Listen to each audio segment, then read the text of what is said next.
सभी को शिक्षक दिवस की हार्दिक शुभकामनाएं। शिक्षक दिवस मतलब शिक्षक का दिन। शिक्षक दिवस 5 सितंबर को ही मनाया जाता है। 7 सितंबर को क्यों नहीं मनाया जाता? शिक्षक दिवस मतलब ये नहीं होगा कि शिक्षक से एक होकर शिक्षक दिवस मना लिया जाए। शिक्षक दिवस मतलब शिक्षक का हर सप्ताह, हर महीना, हर साल उनका आदर करे।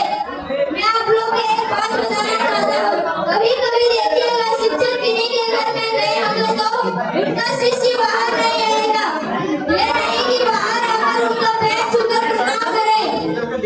आज से हम एक दूसरे से वादा करते हैं कि आज से हम पूरी मेहनत से पढ़ाई करेंगे और अपना गुरु का नाम रोशन करेंगे।